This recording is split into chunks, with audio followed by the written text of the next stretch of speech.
All right, in 2026, a lot of people are planning on buying single-family homes as investments. Others are raising capital by 100-unit apartment complexes. The sweet spot, in my opinion, and from what I'm seeing from investors on the front lines, is 2 to 4 unit properties. In this video, I'm going to tell you different advantages, whether it comes to financing, simplicity versus scale, the 2026 tailwinds that makes this specific class of investment a winner in my book. So stick with me as I share real-life scenarios from real-life people who are out there winning, and why you might want to at least consider 2 to 4 unit properties. Now, let's start with what I can speak to as a mortgage broker as financing advantages. When you look at financing, quote unquote, multifamily real estate, when you get to 5 units plus, you're getting commercial financing. Commercial financing for a lot of people is a lot harder than residential financing. Residential financing is the same financing that you use when you go out there and you qualify to buy a 3-bedroom, 2-bath home for you and your family. This same residential financing is available for 2 to 4 unit properties. And for some people, you live in one of the units, you rent out the others.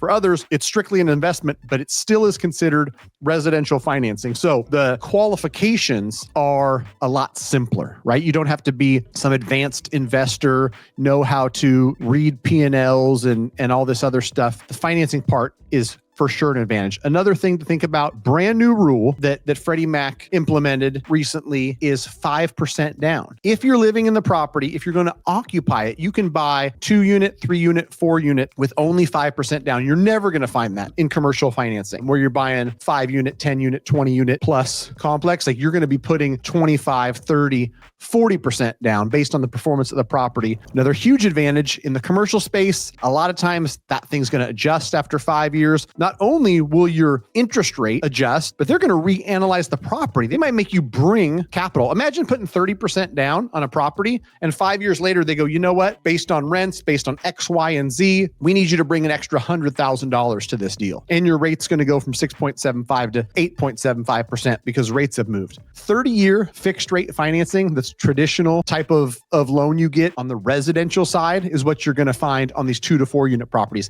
That's huge. People don't understand how huge that is. 30-year fixed rate debt, the best kind of debt. Lastly, when it comes to ease of financing and the financing advantage is that you get easier appraisals and more lender competition. More lenders can offer the products, like myself and tens of thousands of mortgage brokers across the country. So we are going to offer competitive terms because we have to, because we're competing against a lot of other brokers. And the appraisals aren't going to take 2 months and cost $3,000, right? It's going to be a $700, $800 appraisal, depending on the size of the property and other characteristics, but not going to be, I've heard about some of these wild, not only expensive, but lengthy appraisals on the larger buildings. All right. Secondly, let's go into risk and income balance. When you own a 4-unit property, unlike you would experience by owning a single family, you aren't going to have the risk of having no rent, of being 100% vacant. If you own a single family residence that you're renting to somebody, when they move out and before you get another tenant in place who's paying, you have 100% vacancy, you have 0 rent coming in.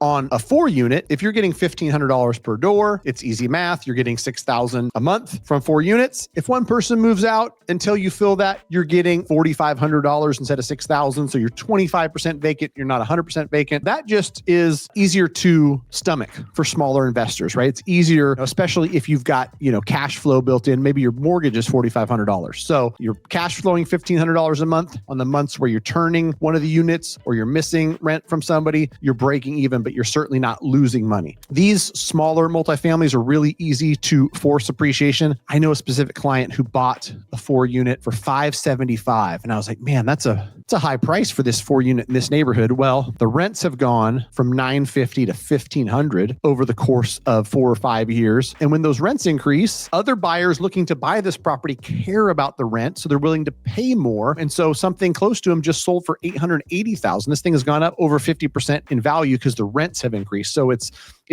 It's easier to see increase in value similar to the larger units, dissimilar to the single family residence that just sells based on comparables. And lastly, when it comes to risk and stability, these are more stable in downturns versus single family homes. And the reason I believe that is because in downturns, in tough economic times, you have less of a pool of renters who are willing and able to pay $2,500, $3,000 a month for a single family residence. Plenty of them that can afford $1,500 for a 2-bedroom, 1-bath unit in a 4-unit fourplex. And so as the economy tightens, tougher economic times, there's always going to be demand for the more affordable housing. And I'll get more to that later, but that's my closing argument, right? Is that affordable housing is the solve. It's the problem. And so these 2 to 4 units solve that problem. Okay, real quick, talking about simplicity versus scale. As a mom and pop investor, as a normal small time investor, like I'm used to talking to, like I love to consult with, like I personally am, right? Owning a few properties that are rentals, you can own these with much less headache than a 50 unit. Most of us don't have the time or bandwidth or capacity to deal with a 50 unit complex and all that's, needed for that. Somebody managing the place, full-time handyman, full-time leasing office, all the other stuff that's involved in it. But like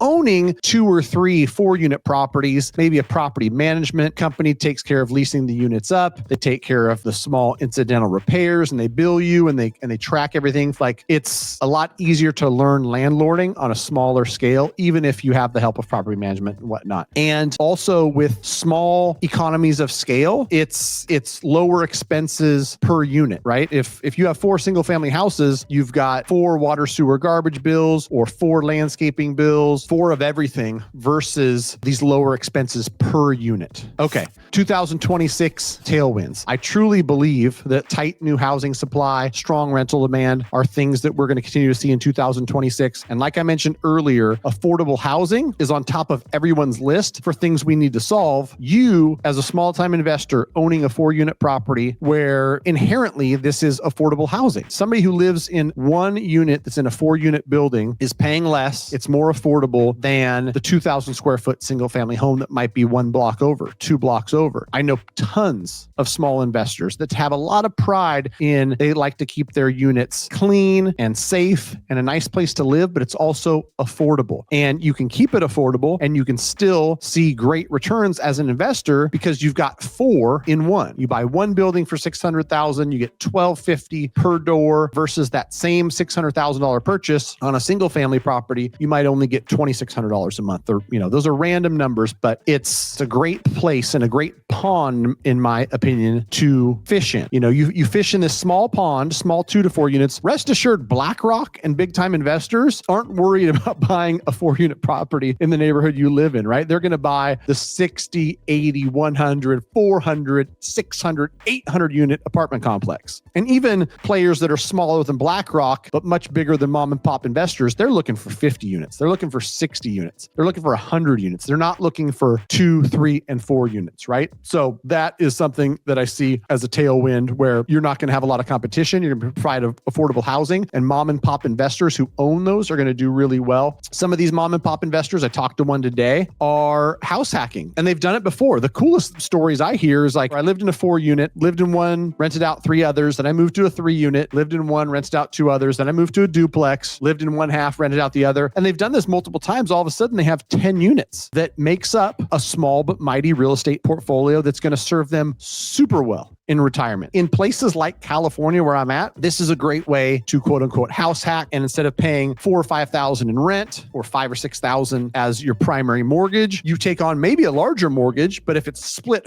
if you've got 4 different units and you got a $6,500 mortgage payment, but you get $2,000, $2,000, $2,000 for 3 other units, you're out of pocket as $500 versus you renting something down the street for $4,000. And so in those cases, like house hacking not only helps you build wealth and add investment properties, it helps you lower your biggest expense, which is your housing expense. Okay, some risks, some caveats, some things to think about where it might be tough to utilize this strategy in 2026. Limited inventory, harder to find deals. I'm experiencing that. If I go into any of my favorite tools for searching for real estate and I go to multifamily and search for just multifamily, in the zip code I want to buy in, there's only 1.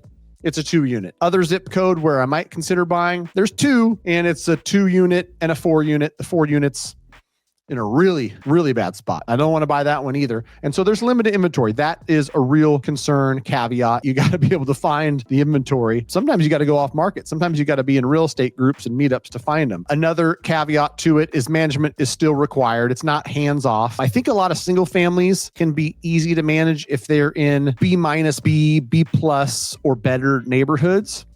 Somebody's going to Venmo you $2,600 a month. They're going to let you know whenever there's issues. They're going to take good care of the house. You might be in a position where, you get a great deal that's got great numbers on a 4-unit, but it's going to require some hands-on management. In my case, I hired that management to take care of it because it's a lot. You get a couple 4-unit properties. That's 8 different tenants with 8 different issues, 8 different closet doors that can break, 8 different washers and dryers, 8 different HVAC units that can go down. So it's not all sunshine and rainbows. And lastly on that too, is like there can be capital expenditure hits that are large. For instance, one roof equals 1 point of failure. Like one roof goes bad, it's not split into 4 different sections. And you're like, oh, I'm just repairing the roof on unit A. You're repairing the whole thing and it might be quite a big expense. So that's all I've got to say about that. I'm a huge fan. I talk to investors every single day and I'm talking to you from personal experience, having owned 4 units, having owned those and looked at the numbers alongside of single family and the returns on it. I'm telling you as someone who talks to investors every single day. And the more investors I talk to, the more I realize there's a couple different strategies that I see working in 2026. This one, I really think is going to be one where investors are going to be pleasantly surprised. Because I think that with the need for affordable housing, and I'll go back to it again because it's important, there's going to be plenty of upward pressure on some of these lower rent type units that just naturally are part of a 4-unit building. Single family homes, if you're currently renting one for $2,600, I wouldn't expect a bunch of rent increases over the next 3 to 5 years. If you have a 2-bedroom, 1-bath unit that's part of a 4-unit property, I could see those things going from $1,400 to $1,600 to $1,750 because there's going to be more need for it because it's more affordable, right? So if you found value in this, like, comment, subscribe, do all the things on YouTube. If me and my team can help, if it's just a phone call to kind of discuss and strategize, more than happy to. Go to greatmortgagebroker.com, fill out the quick form. We'll be in touch. Hopefully this is helpful. Let me know what you're investing in 2026. I would love to hear. Talk to you soon. Bye-bye.